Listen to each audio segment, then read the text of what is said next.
Mastan si Juan Obrero, Pilipino. Wala siyang ari-ariang malaki. Ang sariling lakas ay ipinagbibili niya sa puhunan upang mabuhay. Mastan si Juan Obrero, Pilipino. Manggagawa nga ngunit wala namang trabaho. Sa kanyang lipunan, karaniwan na ang manggagawang walang trabaho. Kaya kanon siya, naglalakad, nagbibilang ng peste, namumulsa kahit walang laman ang kanyang bulsa. Titingin, susulyak, nagmamasid, nagtatanong, naghahanap ng trabaho. Nagtuloy si Juan Obrero sa factory. Nagpresenta, nagsumamo, nagmakaawa. At siya'y tinanggap ng kapitalista. Pinagtrabaho siya sa isang madilim at mabahang lugar.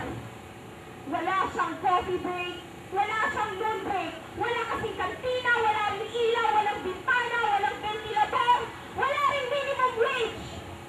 Pagkat mahal daw ang produksyon. Isang araw, nilagari ng makina ang kamay ni Juan Obrero. Sabi ng kapitalista, "Sorry, it was an accident." Hindi siya maipagamot pagkat wala namang klinika ang factory. At si Juan Obrero ay sinesante. Hindi raw sila tumatanggap ng may kapansanan. Iniwan ni Juan Obrero ang syudad. Tumuloy siya sa lalawigan. Baka doon may trabaho. Nagtuloy si Juan sa hasyenda. Nagpresenta, nagsumamo, nagmakaawa, at siya'y tinanggap ng hasyendero.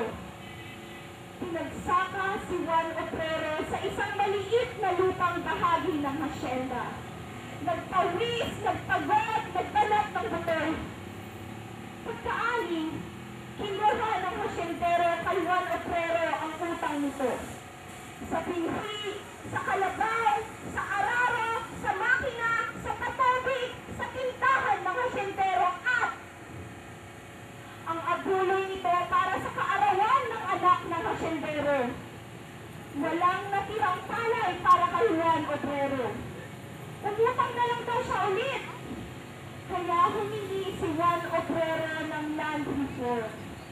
Ngunit sabi ng pamahalaan ay magbayad muna siya ng registration fee, land title fee, seating fee, piece of burden fee, machinery fee, irrigation fee, rotary fee, congregation fee, at sangkatutak pang mga fees. Sabi ni Juan Obrero, hindi na lang daw siya magla-land reform.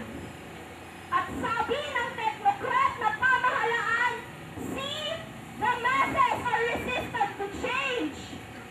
Pinasukan ni Juan Obrero ang iba't ibang trabaho. Kahista sa palindagan, kompositor, janitor sa opisina, kaminero, basurero, textile worker, tagalagay ng takip ng bote ng ketchup, karpintero, pintor, barnisador, tagagawa ng sapatos, ng silya, ng pagkain, ng damit, ng tabla, at marami pang iba. At sa bawat trabaho ay marami ang bawal. Bawal ang magreklamo. Bawal ang humingi ng mas mataas na sweldo. Bawal ang magunyan. Bawal ipaglaban ang sariling kagalingan. Mastan si Juan Obrero, Pilipino. Wala siyang ari-ariang malaki. Ang sariling lakas ay ipinagbibili niya sa puhunan upang mabuhay. Mastan si Juan Obrero, Pilipino. Siya ang lumikha ng yaman ng mundo. Subalit di siya kabahagi ng yamang ito. Subalit di siya pinahihintulutang makibahagi sa yamang ito. Kaya ngayon siya, naglalakad,